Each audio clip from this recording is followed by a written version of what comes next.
Despite what can only be described as fierce competition, Melissa McCarthy's Spy looks like it could make a killing at the box office this weekend. As we saw yesterday, the movie co-stars Jason Statham and Rose Byrne, and he's breaking new ground in the spy genre.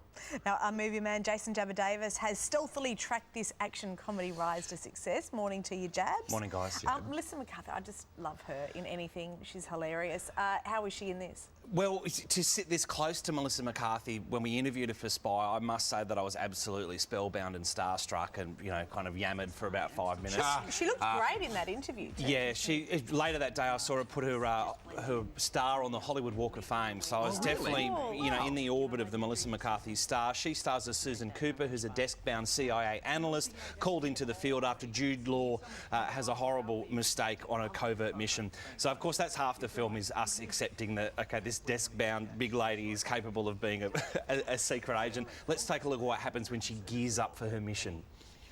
Yes. I was given specific instructions by Elaine to tailor these gadgets to you. These are not yours. This antifungal spray can freeze and disable any security system.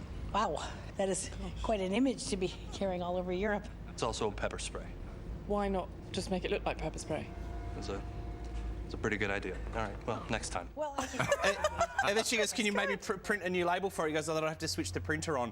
3.5 stars, really funny, and actually a really solid spy film if you're after that kind of thing. Oh, and it's her... Only 3.5. Oh, mate, that's a solid 3.5. It's her first lead in a film. So we saw her with Sandra Bullock in The Heat. We saw her as a part of an ensemble in Bridesmaids. So this is part of the stepping stone for Melissa McCarthy. Do go check it out. How really was funny CJ film. from West Wing, very quickly? She was fantastic. Yeah. Alison Janney, she's great as the stern CIA boss. Something else I just want to give a warning for kids. This is a remake we're about to look at now of a classic horror movie called Poltergeist. I don't know if we're going to show any vision from this. It's pretty scary. It's a reboot of the 1982 original, the Thriller. It's one of the all-time great horror movies. Of course, the stars of this film are the kids, one of whom gets sucked into the TV set. Also stars Sam Rockwell and Rosemarie DeWitt. I caught up with them to find out if they had any qualms about being involved in a horror movie. I love this genre. I really do. I really love this genre. I mean, the movies that I grew up on, like The Exorcist and Rosemary's Baby and the original Poltergeist, I mean, these were exciting movies with great acting, and they weren't just great horror movies, they were just great films, you know? Yeah. So I was excited to tackle this genre. Yeah.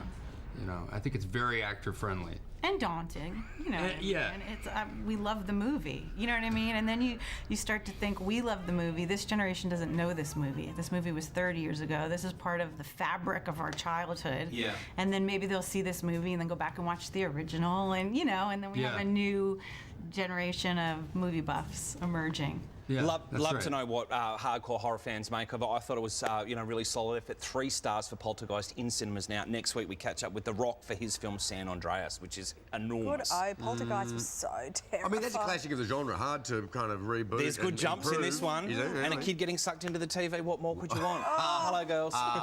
Thank you, Jabba.